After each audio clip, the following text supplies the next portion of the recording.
Este es el Vaticano, un pequeño estado de apenas 44 hectáreas con 900 habitantes. Es el corazón de una de las religiones con más seguidores del planeta. Es el hogar de su líder espiritual, el Papa. Desde hace siglos un Papa sucede a otro tras la muerte de su predecesor. Sin embargo, hoy la situación es muy diferente. A pocos kilómetros de la plaza de San Pedro, el Papa anterior, Benedicto XVI, se encuentra vivo y meditando en la casa de retiro de Castel Gandolfo. ¿Cuáles fueron los verdaderos motivos que llevaron a renunciar a Benedicto XVI?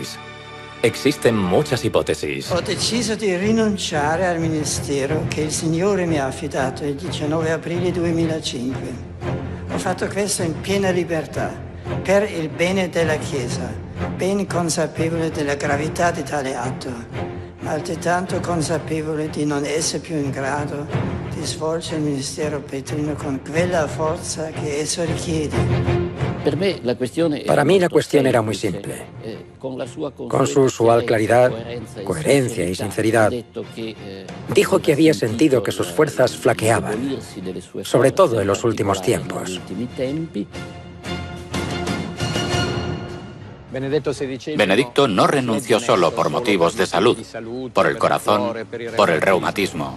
En realidad, por un lado, racionalmente había decidido que no quería vivir una vejez de gran sufrimiento como Juan Pablo II. Pero por otro, su decisión se aceleró por las crisis que se multiplicaron dentro de la Iglesia. No creo que sea correcto ver las cosas en términos de crisis. Crisis con el mundo islámico, crisis con el mundo hebreo, crisis con el mundo de la ciencia, hasta la gran explosión del Vatilix. Estos documentos que mostraron una curia dividida, notas de cardenales, corrupción, falta de transparencia del Banco del Vaticano.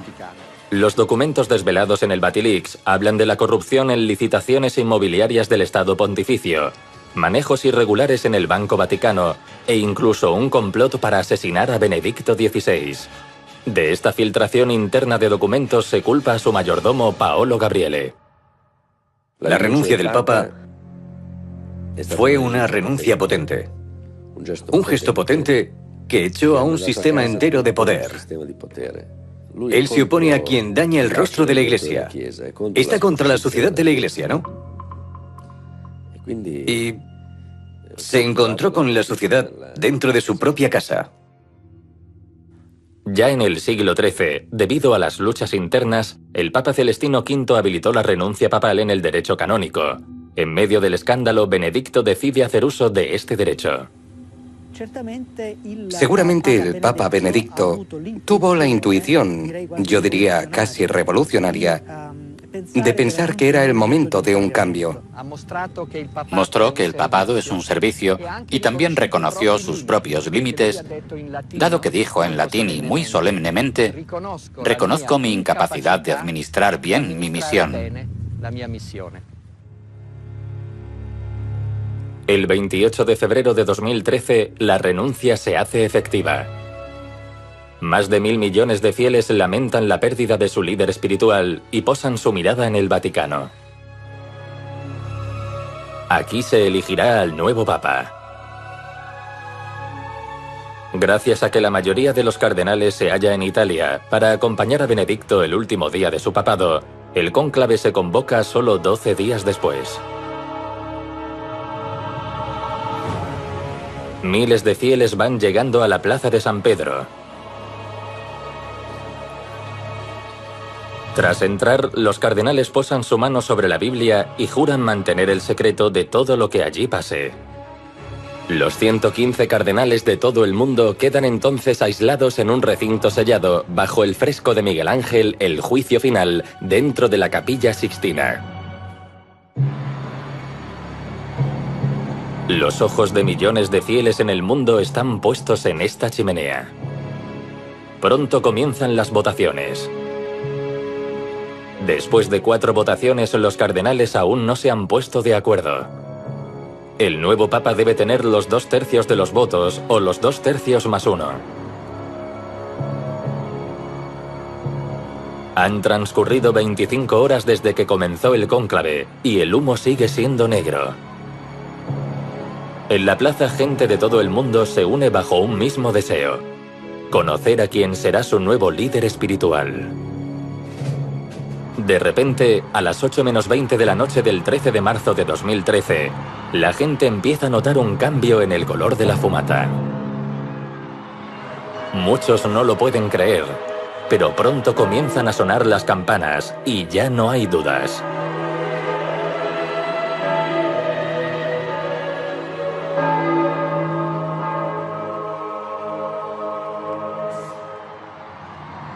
Después de casi 26 horas y 5 votaciones, el 13 de marzo de 2013 a las 19:40, el mundo conoce el nombre del nuevo Papa. Annuncio vobis gaudium magnum, habemus Papa.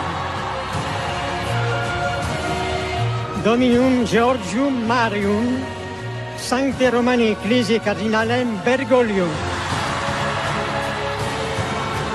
El elegido es el cardenal argentino Jorge Mario Bergoglio, un sacerdote de la Compañía de Jesús.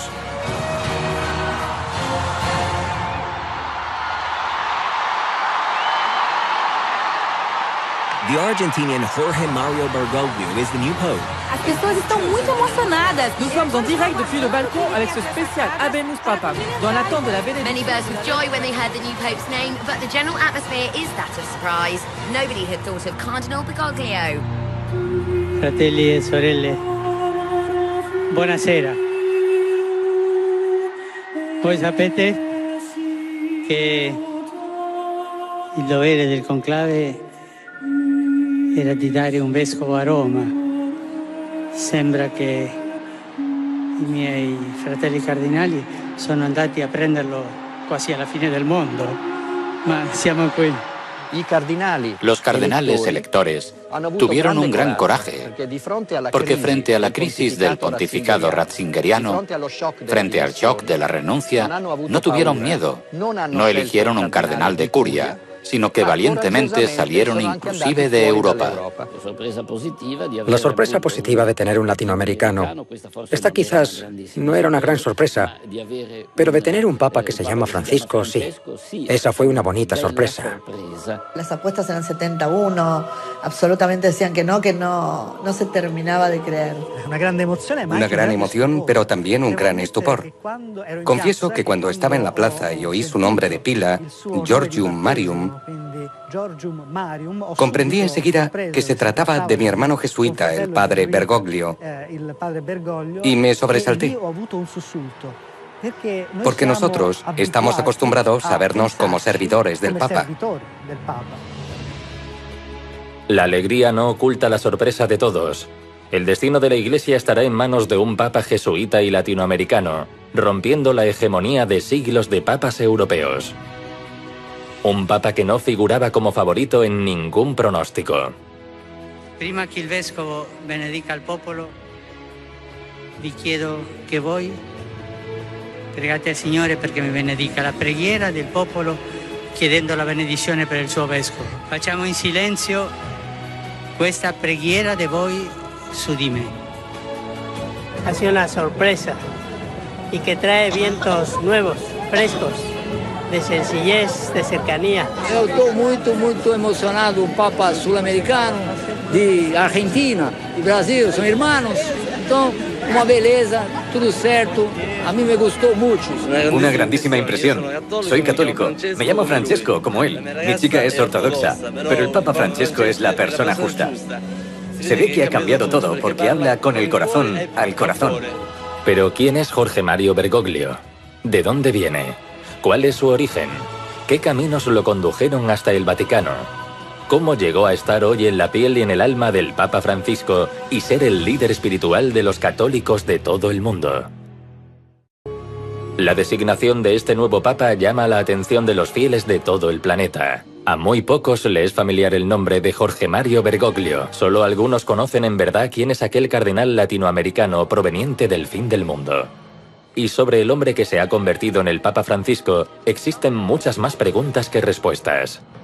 Mientras la noticia recorre el mundo entre la alegría y la incertidumbre de millones de católicos, el Papa Francisco comienza a escribir su historia a través de sus primeras acciones como sumo pontífice.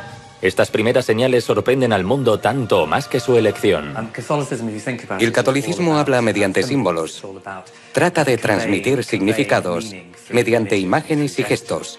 Inmediatamente después del Habemus Papam, Francisco rehúsa viajar en la limusina del Vaticano y se va en una furgoneta con los demás cardenales. Se presenta en persona a pagar la cuenta del albergue en el que se había alojado hasta el cónclave. Rechaza el discurso en latín que le habían preparado para su primera misa por una homilía simple y directa, mirando a la cara a los presentes y en italiano. Rechazó todos los viejos símbolos del poder imperial. Él no habla sentado en el trono, él habla de pie como un párroco. Decide no habitar el lujoso apartamento papal, alegando que es escandaloso vivir en un lugar donde entran 300 personas. Rechaza el famoso calzado rojo papal y continúa vistiendo sus viejos zapatos negros. Antes de salir al balcón de la plaza de San Pedro, cuando trataron de darle el tipo de parafernalia elaborada que acompaña al Papa, no lo quería y dijo, el carnaval se ha terminado. No lo veía solo como una manera de vestirse. Estas simples acciones para muchos son señales de cómo podría ser el rumbo que seguirá su papado y el rumbo que debe tomar la Iglesia. Mucha gente no gritaba «Viva el Papa», sino «Gracias, gracias, gracias», porque sentía la necesidad de un Papa humano. Pero las señales de una Iglesia nueva traen incertidumbre en algunos sectores y muchos se preguntan quién es este extranjero que los cardenales trajeron desde el fin del mundo. ¿Cómo fue su trabajo pastoral durante más de 50 años en un país tan convulsionado y cambiante como Argentina? Jorge siempre fue un hombre sencillo. Yo me asustaría que hubiera cambiado. Gracias a Dios, Jorge sigue siendo el mismo. Jorge Mario Bergoglio es el hijo mayor de una familia de inmigrantes italianos que nació el 17 de diciembre de 1936 en el barrio de Flores en la ciudad de Buenos Aires. Allí hay una iglesia emblemática que es San José de Flores, donde él tuvo una confesión siendo un adolescente. Y un 21 de septiembre, por eso me acuerdo siempre, salía para ir a pasear con mis compañeros y pasé por la iglesia de Flores. Entré, sentí que tenía que entrar, esas cosas que vos sentías dentro que no sabés cómo son. Y veo que venía un cura caminando, no lo conocía, no era de la iglesia. Y ahí yo no sé qué me pasó, sentí como que alguien me agarró de adentro y ahí sentí que tenía que ser cura, pero no dudé, no dudé. Jesús no espera que lo vayan a buscar, sale al encuentro. Tras diplomarse como técnico químico y siguiendo aquel llamado místico, a los 21 años ingresa en el seminario de la Compañía de Jesús para convertirse en un sacerdote jesuita. Unos tenemos que estar al servicio de los otros, ayudarnos así. Como jesuita tuvo una brillante formación intelectual. Fue docente en literatura y psicología y a la vez cursó estudios en humanidades y teología. Durante la década de los 60, Bergoglio se encuentra ideológicamente ligado al peronismo, un partido liderado por Juan Domingo Perón, que desde 1955 estaba prohibido en Argentina. Sin embargo, a pesar de la prohibición, en los años 60 Bergoglio fue el director espiritual de un grupo de jóvenes católicos llamados la Guardia de Hierro, una agrupación formadora de cuadros políticos peronistas con reglas muy similares a la de los jesuitas, casi militar. Es alguien que viene hablando de la opción por los pobres hace muchos años y que ha tomado posiciones muy firmes durante mucho tiempo. Y no le tengan miedo a los mercaderes de la muerte, que acá muy cerquita están pensando cómo hacer para que la muerte llegue de una manera razonable. A principios de la década de los 70 termina la prohibición y el peronismo regresa al poder. Durante esos años el padre Bergoglio es nombrado provincial de la Orden Jesuita. Con este viento a favor realiza un gran trabajo social yendo a las zonas pobres de Buenos Aires para ayudar a los más necesitados. La gente de la villa lo siente como alguien propio del lugar. Ha trabajado arduamente en el tema de trata de las personas, el trabajo esclavo. En la escuela nos enseñan que la asamblea de 1813 abolió la esclavitud. Son cuentos chinos. Existen otras esclavitudes. Una vez que él fue a dar una charla a una villa, iba en un colectivo Y ahí subieron muchos trabajadores de la propia villa y lo reconocieron. Y cuando él dio la charla, uno se paró y dijo, usted venía con nosotros en el autobús. Eso es una señal para nosotros. Lo consideramos realmente un hermano nuestro. Son sometidos que después no caben en el sistema y son material de descarte. Yo a Jorge Bergoglio lo conocí en la década del 70. Yo en ese momento era una abogadita y era un curita. Y yo estaba en el estudio y vino un amigo mío y entró con un curita, porque me venían a hacer una consulta. Era un hombre joven y muy conmovido por el dolor ajeno. Ese era Jorge, un hombre preocupado. Vivíamos en un país convulsionado. En 1976 ocurre un hecho que cambiaría drásticamente el rumbo de Argentina. El 24 de marzo, un golpe militar termina con el gobierno democrático y comienza una de las dictaduras más sangrientas de la historia del país. Fue provincial de los jesuitas desde 1973. Era joven, era un momento muy difícil en la historia de Argentina. Había una junta militar en el poder, pasaban cosas terribles y había muchas discusiones sobre su papel en eso. Este golpe encuentra al padre Bergoglio y a sus sacerdotes trabajando dentro de los barrios marginales. Hay acusaciones de que la alta jerarquía eclesiástica está colaborando con el régimen militar. Porque hubo un conflicto con la Iglesia Católica, con su jerarquía, porque una parte de la jerarquía fue cómplice. En este contexto no es fácil para el padre Jorge Mario Bergoglio llevar adelante su labor pastoral. Su alma se debate entre su deber como jesuita y el sentimiento propio de ayudar a los excluidos y marginales. Y a la vez debe mantener a sus sacerdotes y a su orden lejos de la politización para no ponerlos en peligro. En rápidos operativos, los militares entran en estos barrios y secuestran a todo aquel que les parece sospechoso. Porque los militares no entienden. Si hay blancos y rubios en una villa, es porque directamente son terroristas. Y hay que matarlos. Se confeccionan listas con nombres y apellidos. En esas listas figuran algunos sacerdotes jesuitas. Jorge les dice a los curas que eran jesuitas, que eran de él, que se tienen que ir de ahí porque es altamente riesgoso. Hay diferentes maneras de vivir bajo un régimen opresivo. Como líder religioso, él tenía una responsabilidad por todos. Los muchachos no quieren saber nada, dice que se van a quedar. Jorge discute con ellos, pero deciden quedarse. Un día llegó una patota de la marina y se los llevó. Durante esos años, Bergoglio debe andar sobre una línea muy fina y arriesgada. Jorge estaba muy preocupado, hizo una cantidad de gestiones para la libertad de ellos. Yo me acuerdo que el primero que fue a ver a Videla, y creo que fue Videla el que dijo que se lo había llevado Macera. Los sacerdotes jesuitas que habían sido secuestrados son liberados por los militares y salen del país. El temple del padre Bergoglio se va formando. Aprende estrategias, teje alianzas y usa su ingenio para llevar la palabra de Jesús sin que todo esto sea tomado como un adoctrinamiento ideológico por parte de los militares. Son los hijos de la herencia que nos dicen lloren.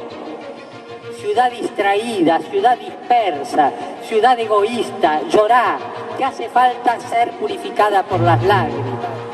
En el año 1983 vuelve la democracia a la Argentina. El gobierno militar deja una enorme deuda externa que repercute a todo nivel en la vida de los argentinos. Es un tiempo de reconstrucción, de esperanzas, pero el país ha quedado devastado.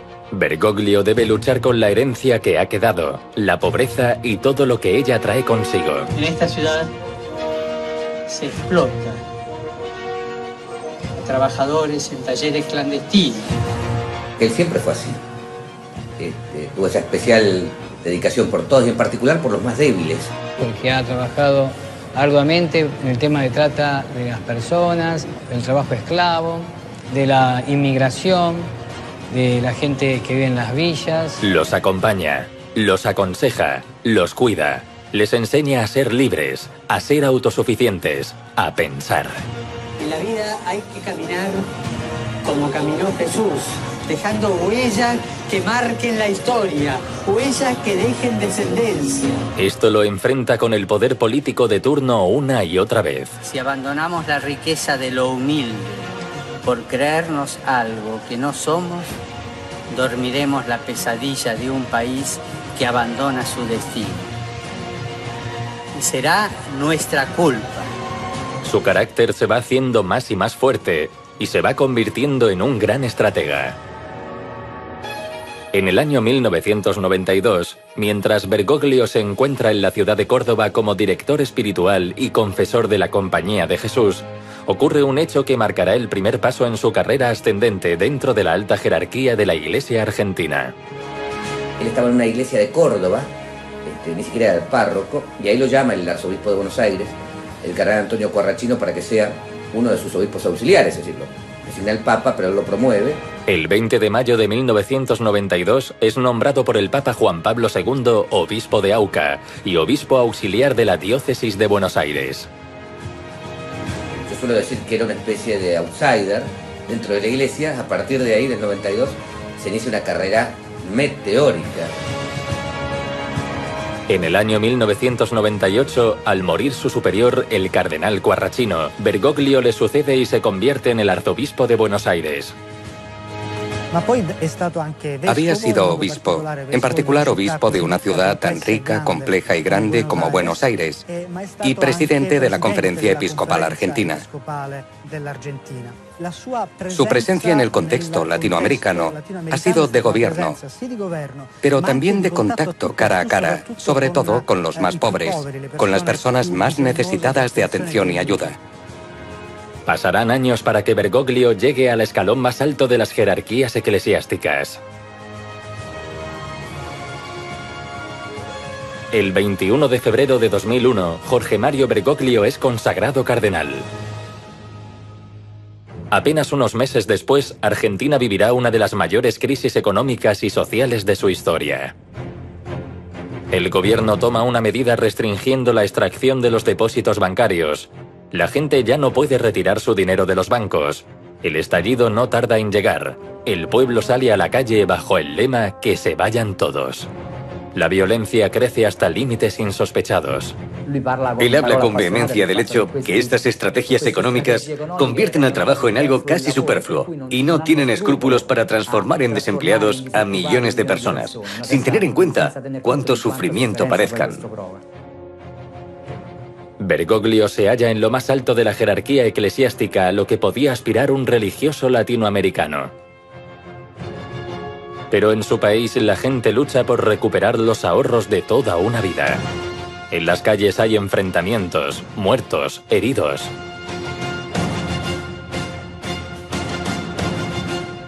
Y un presidente que debe dejar su mandato huyendo del palacio presidencial. Me llamó enseguida la atención cuando me contó, desde su punto de vista de pastor, lo que estaba sucediendo. Un momento muy duro en el panorama político argentino. Y él todo esto lo tenía bien presente, pero me contó la crisis sobre todo a través de una imagen. La imagen de padres y madres de familia que a lo mejor perdían el trabajo, estaban en aprietos y lloraban de noche para que no los vieran sus hijos. Me sorprendió esa delicadeza de un hombre que sabía mirar el sufrimiento de los corazones de los individuos. El cardenal se encuentra en un momento clave. Puede encerrarse en una torre de cristal o salir al ruedo acompañando a la gente en su lucha y en su sufrimiento. En esta ciudad hay chicos en situación de calle. Y esta ciudad fracasó y sigue fracasando en librarnos de esa esclavitud estructural. Ha demostrado que donde va sabe enfrentar los desafíos del lugar que va.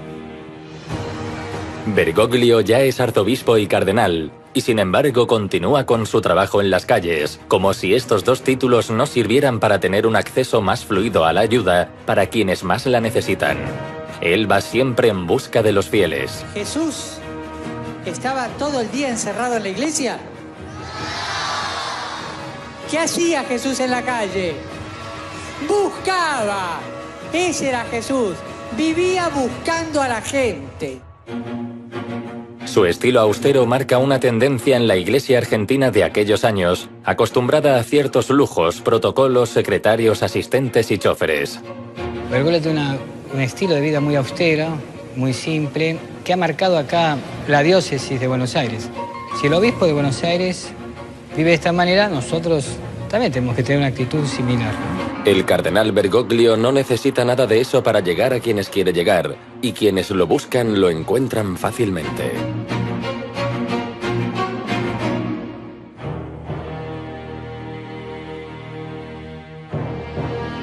El 2 de abril de 2005 una noticia sacude al mundo. Juan Pablo II ha fallecido y la Iglesia debe elegir un nuevo papa. El 18 de abril de 2005, el cardenal Bergoglio entra en la Capilla Sixtina con otros 114 cardenales. Va a comenzar el cónclave que elegirá al sucesor de Juan Pablo II. Hay dos favoritos. Por un lado había un candidato muy fuerte, el cardenal Ratzinger, y por otro estaba, en el campo de los reformistas, el cardenal Carlo Maria Martini, que sin embargo no podía ser papable porque estaba enfermo de Parkinson. Al quedar Marini eliminado, la mirada de un sector de los cardenales se centra sobre el cardenal argentino. Se suceden las votaciones. Bergoglio obtiene 40 votos. Ratzinger lidera la votación pero no llega a los 2/3 o los 2/3 más 1 que necesita para ser elegido papa. Nunca antes no ya un argentino, sino un latinoamericano había sacado 40 votos, como pudimos averiguar los periodistas, pese a que todo es muy secreto. Tras la siguiente votación, el cardenal Bergoglio decide renunciar y pide a los cardenales que lo han votado que entreguen sus votos al cardenal Ratzinger. En la siguiente votación, Ratzinger obtiene los votos necesarios y se consagra automáticamente como el nuevo papa. ¿Qué ocurrió con el cardenal argentino? ¿Por qué se autoeliminó de manera tan drástica? La respuesta es simple. Bergoglio sabía que jamás podría alcanzar la mayoría de los votos. Las sombras de la época de la dictadura en Argentina se cernían sobre él como un pasado funesto. Él era candidato, tenía muy buenos votos, pero hubo una interferencia de un dossier que lo denunciaban, que Jorge había colaborado con la dictadura militar. Antes del cónclave circularon entre varios de los cardenales electores documentos que implicaban a Bergoglio en el caso de los sacerdotes jesuitas secuestrados y torturados durante la dictadura. Esos documentos decían que Jorge Mario Bergoglio los había entregado. 5 años después, en el 2010, Bergoglio es llamado a declarar como testigo en la causa de los sacerdotes. Entonces ocurre un hecho curioso. Con la reapertura de los archivos se convoca a nuevos testigos en el caso, que cuentan nuevas historias sobre el cardenal y su actuación durante los años oscuros en Argentina. Escuchamos muchas voces que nos están contando historias de su actitud solidaria, de que iba a las villas, de que salvó gente. Pudo haber hecho más, seguramente.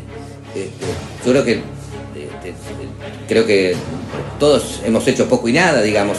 Él hizo algo, por lo menos.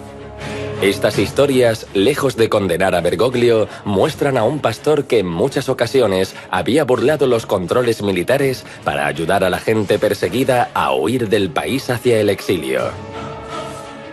Si los milicos se hubieran enterado, era un terrorista subversivo que había que ejecutar. En medio de la crisis y los escándalos en el Vaticano tras la renuncia de Benedicto XVI, en marzo de 2013 Bergoglio tiene nuevas esperanzas para reemplazar al Papa renunciante gracias a su imagen renovada. Tras varias votaciones aparece en el balcón convertido en Francisco, el primer Papa jesuita de la historia.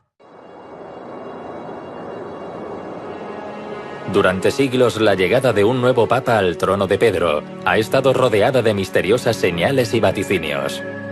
¿Cuáles han sido las profecías que anunciaron la llegada de Francisco? En el siglo XII, el arzobispo católico Malaquías de Armagh, hoy conocido como San Malaquías, cayó en trance y vio una línea de reinos papales a partir de Celestino II, el pontífice que reinaba en aquel entonces. Los fue nombrando e identificando con un lema desde el primero hasta el último, con bastante exactitud. El último era el número 112.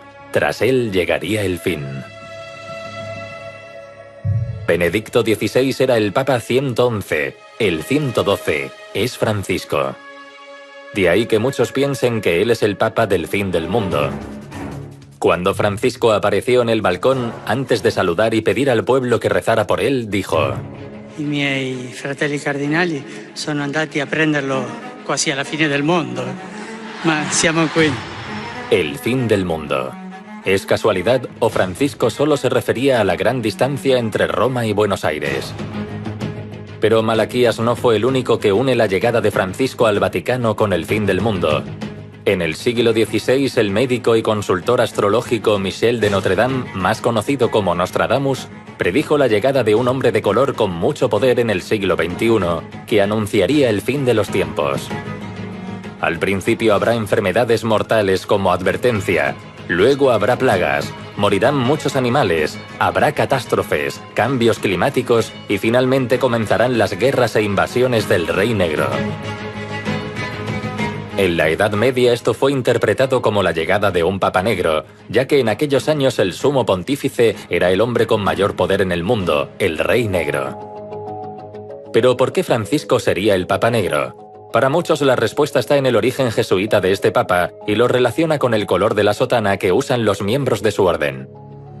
Si buscan profecías, la más interesante data de la década de 1960. Un ex sacerdote australiano llamado Morris West, un popular novelista, escribió Las sandalias del pescador, las sandalias de San Pedro. Lo que predijo a mediados de los 60 es que iba a haber un papa de Europa Oriental, y al final de su vida, en 2002 o 2003, Morris West publicó otra novela titulada Eminencia, y en ella nuevamente hablaba sobre una elección papal, y que predijo que un argentino iba a ser papa. Así que si quieren una profecía, esa es una contrastada. Otros van más allá y hablan de la relación de los jesuitas con el poder. A través de los tiempos, el superior de esta orden se le conoció como el Papa Negro por el poder que tenía dentro de la compañía. Poder que se extendía hasta aquellos lugares donde los jesuitas llegaban para realizar su tarea evangelizadora. Esto muchas veces inquietaba a los gobernantes de aquellos reinos y países que veían en los jesuitas un peligro de un poder latente dentro de su propio poder. Fueron muy cuestionados y criticados. Napoleón habló de ellos en sus memorias y advirtió que los jesuitas son una organización militar, no una orden religiosa. El objetivo de esta organización es el poder en su más despótico ejercicio, poder para controlar al mundo bajo la voluntad de un solo hombre. La Compañía de Jesús, que muchos interpretan como una compañía en el sentido militar de la palabra, mientras que para San Ignacio era una compañía de amigos, de compañeros de Jesús. Hoy un jesuita está al frente de la Iglesia Católica. Francisco es el líder espiritual de 1.200 millones de fieles en todo el mundo. Sin duda, esta es una situación de poder concentrada en un solo hombre, como advirtiera Napoleón. ¿Quiénes son los jesuitas? ¿De dónde provienen? ¿Cuál es su origen? A través de la historia, mitos y leyendas rodearon a esta orden que en 1540 la fundara Ignacio de Loyola. Fueron fundados con una innovación, que no eran monjes mendicantes, sino que como si fuese el brazo armado de un ejército, ¿no? Están en el frente de batalla. Hay un cuarto voto que los jesuitas hacen al término de su formación. Cuando el Papa directamente, o a través de nuestros superiores, quiera darnos una misión, un encargo, una tarea a la compañía, nosotros debemos estar dispuestísimos a obedecer sin hacer preguntas, partir de inmediato y tratar de hacer con todo nuestro corazón lo que el Papa pide. Por esta lealtad incondicional al Papa fueron llamados los soldados de Dios. Como Ignacio de Loyola sabía que el Papa podía enviarlos de misión a los lugares más recónditos del planeta, pensó que quien integrase su orden debería estar muy bien preparado. Buscaba a la gente, a la gente que era toda católica como él. No, a los que estaban lejos, a los que no lo conocían. San Ignacio fundó esta orden para poner a disposición de la Iglesia, y en particular del gobierno del Santo Padre, a un grupo de religiosos, de sacerdotes, que estuviesen bien preparados, que tuviesen una espiritualidad sólida y una buena formación cultural para poder ser enviados a cualquier lugar donde el Papa considerase que era útil para la Iglesia.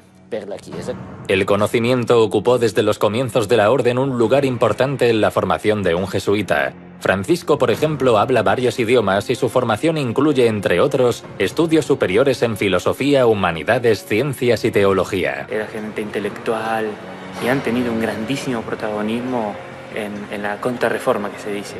Pero además del conocimiento, el misionero jesuita debía saber afrontar las duras condiciones de las tierras remotas a las que podía ser enviado a evangelizar. Para ello se preparaban con una estricta disciplina y practicaban una vida ascética y austera. En el caso de la Compañía de Jesús, es importante la orientación apostólica. Es decir, que no se trata de un instituto religioso, de una orden religiosa contemplativa dedicada fundamentalmente a la oración, sino de una orden religiosa hecha para el apostolado.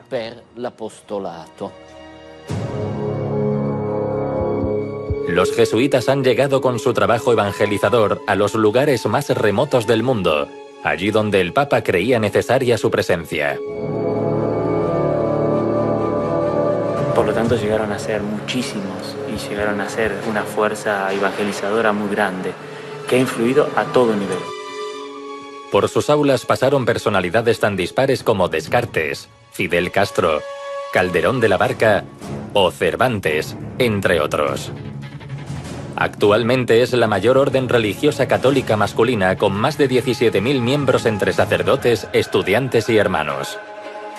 Educan a casi 3 millones de alumnos en el mundo.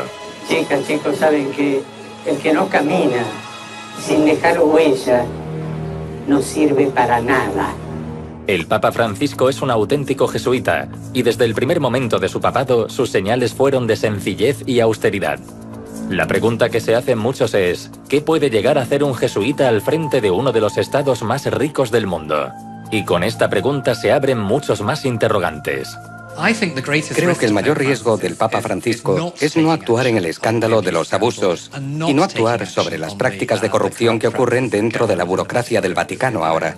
¿Soportará la Iglesia un cambio tan radical cuando es sabido que muchos de los que hoy recorren el Vaticano y rodean a Francisco confunden la humildad con la humillación y piensan que la riqueza es un signo de poder? Yo creo que pasado el momento de los aplausos, comenzará también un momento difícil de resistencia interna. El Papa Francisco debe elegir muy bien a sus aliados y en quién confiar. Me pregunto cómo lo va a hacer, porque es un solitario. No ha sido jugador de equipo. Entonces, ¿quién va a elegir como aliado? No está muy claro quiénes van a ser.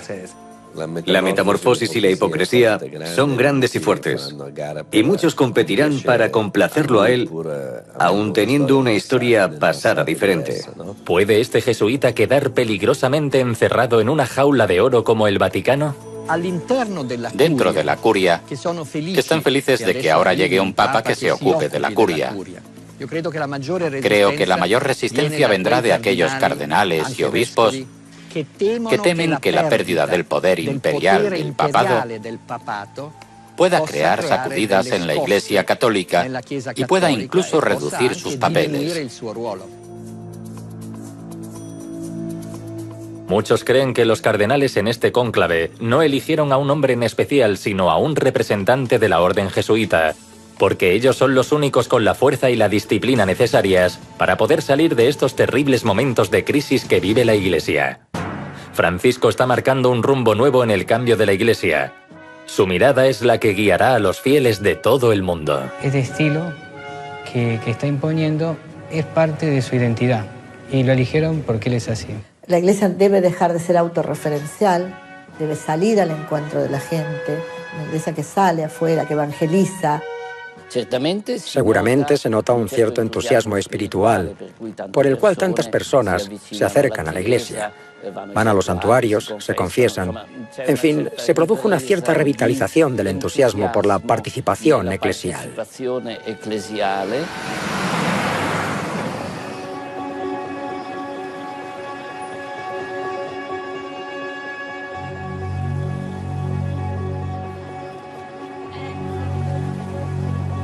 ¿Qué se espera de su papado? ¿Cuáles son las esperanzas que el mundo tiene puestas sobre este hombre sencillo, directo y austero? Con una expectativa muy grande puesta en la figura de Francisco, sobre todo su espontaneidad, su origen italiano también lo favorece mucho, su preocupación por los pobres, He notado entusiasmo, tanto en los conservadores como en los progresistas. Por eso parece que es un papa con capacidad de unir, no de confirmar las divisiones, sino al contrario, de pacificar. Podemos esperar un papa cercano a los jóvenes. Se vio que en la Piazza San Pietro se entusiasmaron muchísimo. Los que estaban allí vieron un gran entusiasmo general. Estoy seguro que no seguirá un proyecto abstracto de reforma de la Iglesia basado en la teoría. Simplemente siguiendo el Evangelio, esas cosas podrán cambiar casi de manera, digamos, natural, sencilla. Este Papa le va a dar a la Iglesia este camino que tiene que ver con la vida simple que él siente, pero que el mundo también reclama de la Iglesia.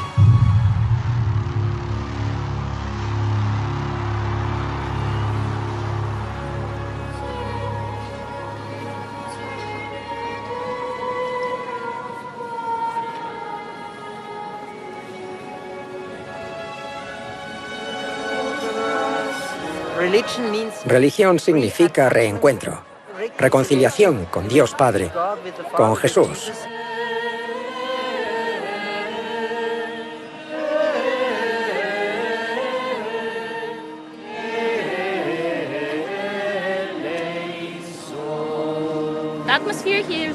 El ambiente aquí es realmente impresionante y puedes sentir a un montón de gente disfrutando, y esto es muy importante porque es un papa de un nuevo continente, lo que también es un gran avance.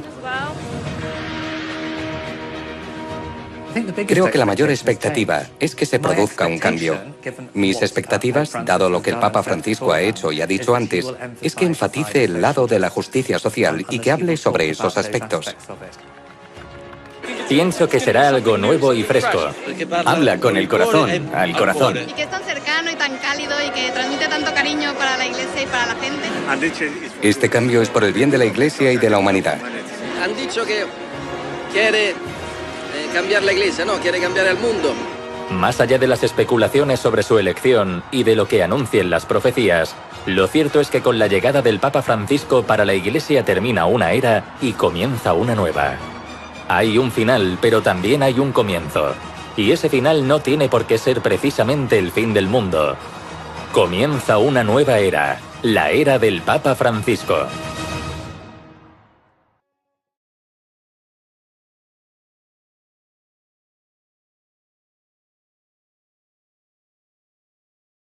Yo diría casi revolucionaria, de pensar que era el momento de un cambio. Mostró que el papado es un servicio y también reconoció sus propios límites, dado que dijo en latín y muy solemnemente: reconozco mi incapacidad de administrar bien mi misión. El 28 de febrero de 2013, la renuncia se hace efectiva.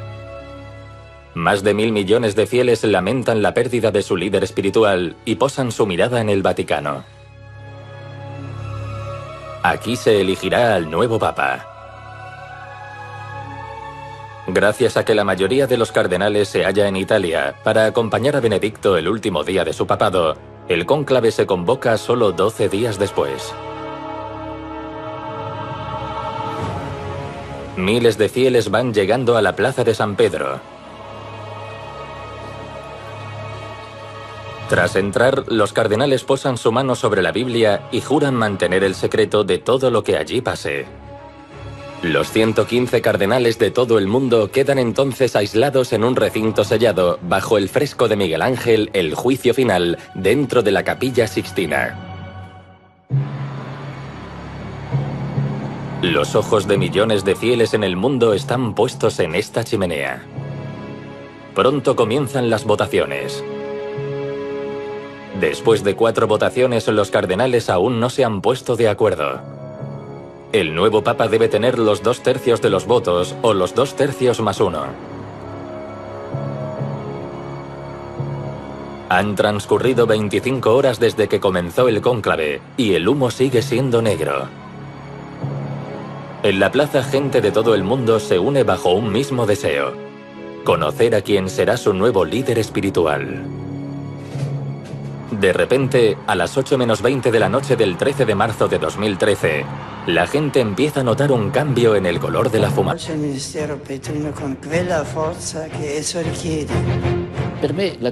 Para mí la cuestión era muy simple. Con su usual claridad, coherencia y sinceridad, dijo que había sentido que sus fuerzas flaqueaban, sobre todo en los últimos tiempos. Benedicto no renunció solo por motivos de salud, por el corazón, por el reumatismo. En realidad, por un lado, racionalmente había decidido que no quería vivir una vejez de gran sufrimiento como Juan Pablo II. Pero por otro, su decisión se aceleró por las crisis que se multiplicaron dentro de la Iglesia.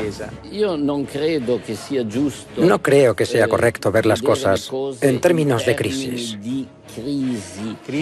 Crisis con el mundo islámico, crisis con el mundo hebreo, crisis con el mundo de la ciencia, hasta la gran explosión del Batilix. Estos documentos que mostraron una curia dividida, notas de cardenales, corrupción, falta de transparencia del Banco del Vaticano. Los documentos desvelados en el Batilix hablan de la corrupción en licitaciones inmobiliarias del Estado Pontificio, manejos irregulares en el Banco Vaticano e incluso un complot para asesinar a Benedicto XVI. De esta filtración interna de documentos se culpa a su mayordomo Paolo Gabriele. La renuncia del Papa fue una renuncia potente. Un gesto potente que echó a un sistema entero de poder. Él se opone a quien daña el rostro de la Iglesia. Está contra la sociedad de la Iglesia, ¿no? Y se encontró con la sociedad dentro de su propia casa.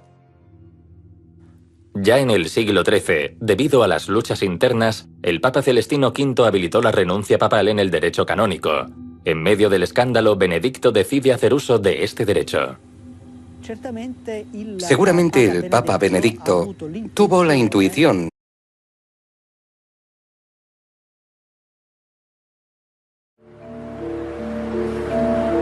Este es el Vaticano, un pequeño estado de apenas 44 hectáreas con 900 habitantes. Es el corazón de una de las religiones con más seguidores del planeta.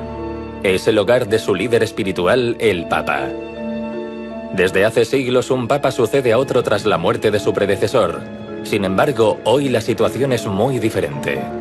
A pocos kilómetros de la plaza de San Pedro, el Papa anterior, Benedicto XVI, se encuentra vivo y meditando en la casa de retiro de Castel Gandolfo. ¿Cuáles fueron los verdaderos motivos que llevaron a renunciar a Benedicto XVI? Existen muchas hipótesis. Ho deciso di rinunciare al ministero che il Signore mi ha affidato il 19 aprile 2005. Ho fatto questo in piena libertà, per il bene della Chiesa, ben consapevole della gravità di tale atto, ma altrettanto consapevole di non essere più in grado di svolgere